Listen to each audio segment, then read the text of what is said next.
എൻ്റെ പേര് സീന. എൻ്റെ സ്ഥലം മൂവാറ്റുപുഴ. ഞാനൊരു യാക്കോബായ സഭയിൽപ്പെട്ട ആളാണ്.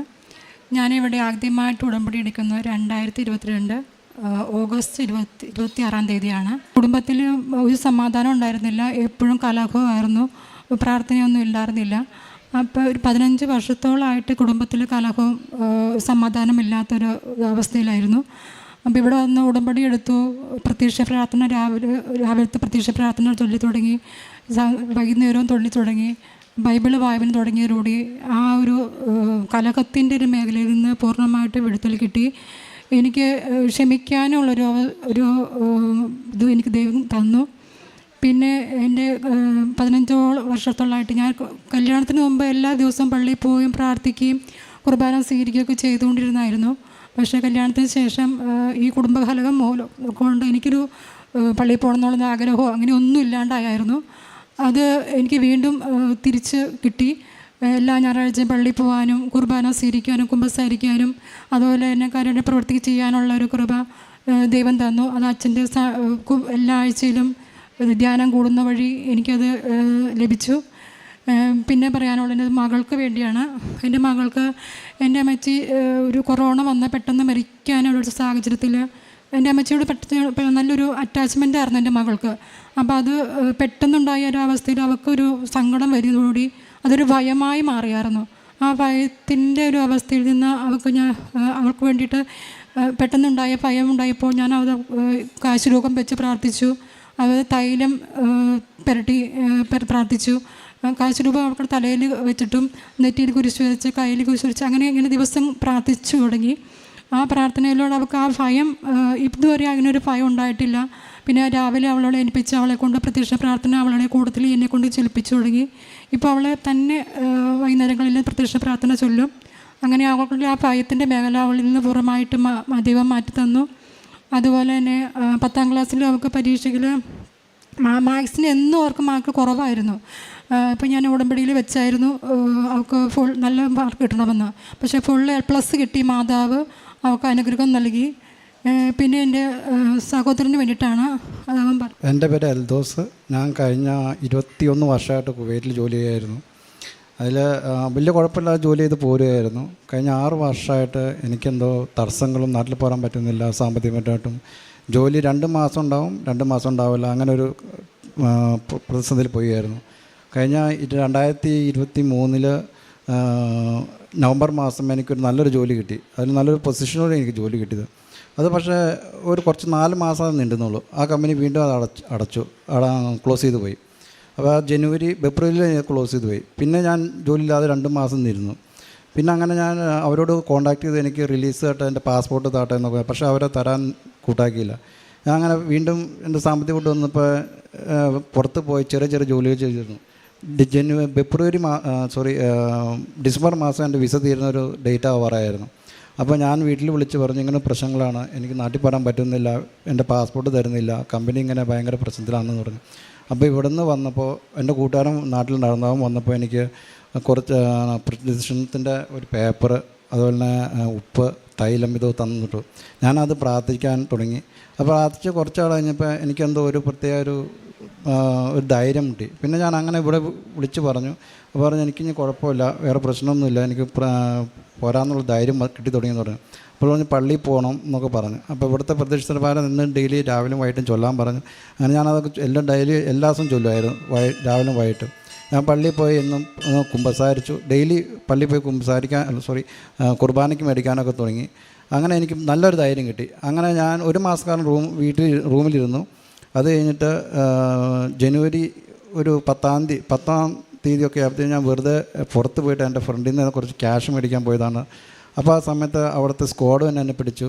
അപ്പോൾ അവരോട് ഞാൻ ഗവൺമെൻറ്റിൻ്റെ പേപ്പറെല്ലാം കൊടുത്തു. പക്ഷേ അവർ പറഞ്ഞു അത് സാരമില്ല, പോരെ, നമുക്ക് നാട്ടിൽ പോകണ്ടേ പെട്ടെന്ന് പറഞ്ഞു എന്നെ കൊണ്ടുപോയി. അങ്ങനെ ഞാൻ ഒരു 10 ദിവസം അവിടെ ജയിലിലുണ്ടായിരുന്നു. ജയിലിൽ കിടന്നപ്പോൾ എനിക്ക് അന്നേരം എനിക്ക് പേടിയൊന്നും തോന്നിയില്ല. കാര്യം ഞാൻ എൻ്റെ കയ്യിൽ ഈ ഒരു കാശിരൂപം തന്നിട്ടുണ്ടായിരുന്നു, അതുണ്ടായിരുന്നു. അതൊക്കെ ചൊല്ലിയിട്ട് ഈ പ്രതിഷേധം കാണാതെ ഞാൻ പഠിച്ചിരുന്നു. അപ്പോൾ ഞാനത് ചൊല്ലിക്കൊണ്ട് രാവിലെ വൈകിട്ട് എപ്പോഴും ചൊല്ലും. അപ്പോൾ പെട്ടെന്ന് എംബസിയിൽ നിന്ന് എന്നെ വിളിച്ചു, തങ്ങൾക്ക് പോകാനുള്ള എല്ലാം റെഡി ആയിട്ടുണ്ട് എന്ന് പറഞ്ഞിട്ട് പാസ്പോർട്ട് താൽക്കാലികമായിട്ട് പാസ്പോർട്ട് ഞങ്ങൾ തന്നുവിടാം, തനിക്ക് പോകാമെന്ന്. പക്ഷേ ഞാനവിടെ കിടക്കുമ്പോൾ തന്നെ 2 മാസം 5 മാസക്കാലമൊക്കെ ആയ കുറേ ആൾക്കാർ അവിടെ ഉണ്ട്, പല രാജ്യത്തുനിന്നുള്ള ആൾക്കാരൊക്കെ ഉണ്ട്. അവരൊക്കെ പോണേക്ക് മുമ്പായിട്ട് എന്നെ പരിശുദ്ധ അമ്മ കയറ്റി വിടാൻ ഇടയായി.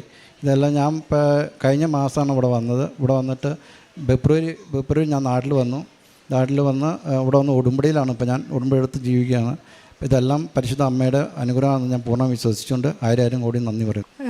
ഞാൻ ഞങ്ങളുടെ അടുത്തുള്ളൊരു അനാഥ മന്ദിരം ഉണ്ടായിരുന്നു. അവിടെ ഭക്ഷണം കൊടുക്കുകയും സാമ്പത്തികമായിട്ട് സഹായിക്കുകയും ചെയ്തിരുന്നു. പിന്നെ എൻ്റെ ഉടമ്പടി പത്രം എൻ്റെ ജോലി ചെയ്യുന്ന സ്ഥാപനത്തിൽ എല്ലാവർക്കും കൊടുത്തിട്ടുണ്ട്. പിന്നെ ഞങ്ങളുടെ സ്ഥലങ്ങളിലെല്ലാം കൊടുത്തു. പിന്നെ എനിക്ക് എൻ്റെ കൂട്ടുകാരെ തന്നെ മിക്കവരും തന്നെയും എനിക്ക് ഇവിടെ കൊണ്ടുവരാനായിട്ട് സാധിച്ചു. അവരും കുറേ പേരെ 5-6 പേരെ എനിക്ക് ഉടമ്പടി എടുപ്പിക്കാനായിട്ട് സാധിച്ചു. ഇത്രയേറെ അനുഗ്രഹങ്ങൾ മാതാവ് തന്നതിന് ഓർത്ത് 1000 നന്ദി പറയുന്നു.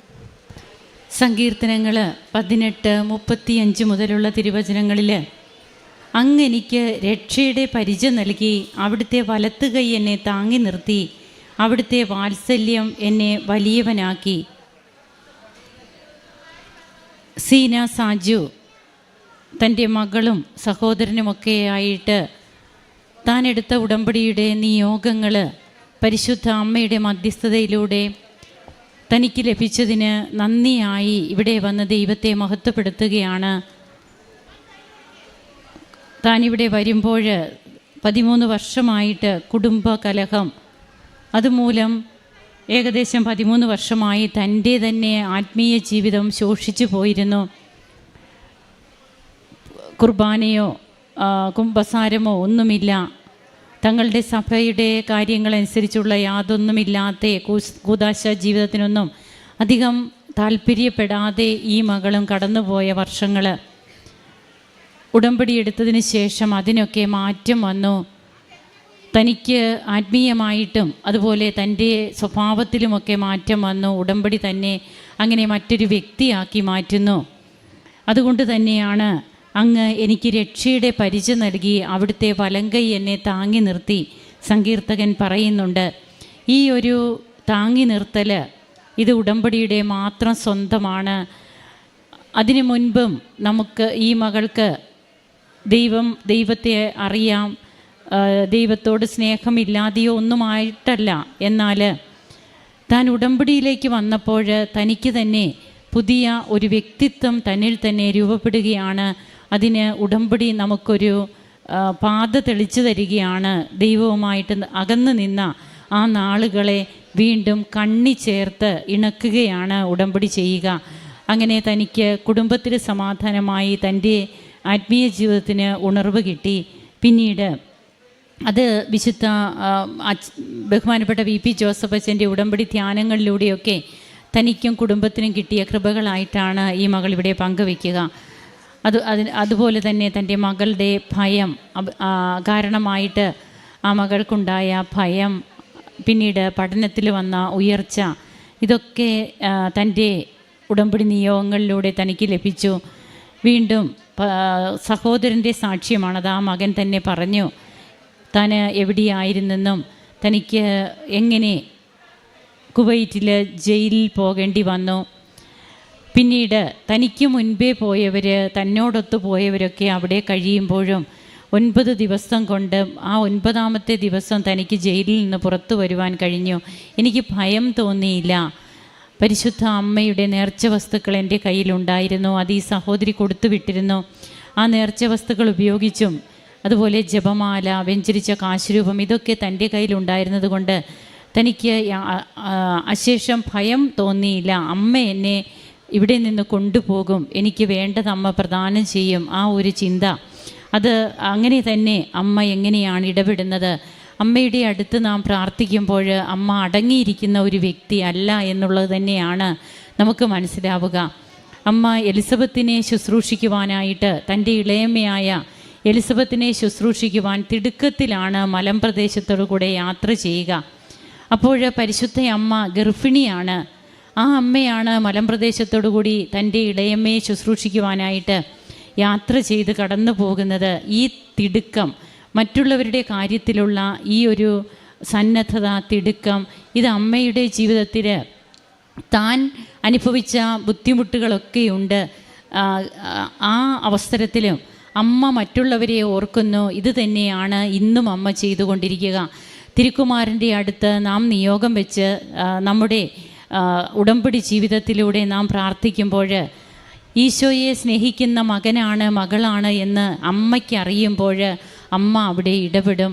അങ്ങനെ എത്രയേറെ സാഹചര്യങ്ങൾ അനുകൂലമല്ലെങ്കിലും അമ്മ നമുക്ക് വേണ്ടിയിട്ട് അത് അനുകൂലമാക്കും. അമ്മ ജയിലിലോ ഓപ്പറേഷൻ തിയേറ്ററിലോ എവിടെയൊക്കെ അമ്മ വരണമോ അവിടെയൊക്കെ അമ്മ വരും. പക്ഷേ കൊണ്ടുപോകേണ്ടത് നാമാണ്. നാം കൊണ്ടുപോയില്ലെങ്കിൽ വരില്ല. അത് ഉത്തരവാദിത്വം നമ്മുടേതാണ്. അതാണ് ഉടമ്പടിയുടെ വിശ്വസ്തത എന്ന് പറയുക. അങ്ങനെ തൻ്റെ കാരുണ്യ പ്രവർത്തനങ്ങൾ, പ്രേക്ഷിത പ്രവർത്തനമൊക്കെ വഴിയായിട്ട് തൻ്റെ സഹോദരന് ലഭിച്ച ജയിൽ മോചനവും, അതുപോലെ ആ സഹോദരൻ ഇവിടെ വന്നു ഉടമ്പടി എടുത്ത് ഇന്ന് താൻ ഉടമ്പടി ജീവിതമാണ് നയിക്കുന്നതെന്ന് ആ മകനും പറയുകയുണ്ടായി. എല്ലാറ്റിനും നന്ദി പറയുന്ന ഈ മക്കളോടൊപ്പം കരങ്ങളടിച്ച് നമുക്ക് ദൈവത്തെ മഹത്വപ്പെടുത്താം. യേശുവേ നന്ദി, യേശുവേ സ്തുതി, യേശുവേ ആരാധന. അത്യപൂർവ ദൈവാനുഭവങ്ങൾ ഇനി നിങ്ങൾക്കും സ്വന്തം. ഈ യൂട്യൂബ് ചാനൽ ഇതുവരെ സബ്സ്ക്രൈബ് ചെയ്തിട്ടില്ലെങ്കിൽ ഇപ്പോൾ തന്നെ സബ്സ്ക്രൈബ് ചെയ്യുക. ഈ വീഡിയോ ഇപ്പോൾ തന്നെ നിങ്ങളുടെ സുഹൃത്തുക്കൾക്ക് ഷെയർ ചെയ്തുകൊണ്ട് കർത്താവിൻ്റെ പ്രേക്ഷിതരാകുക.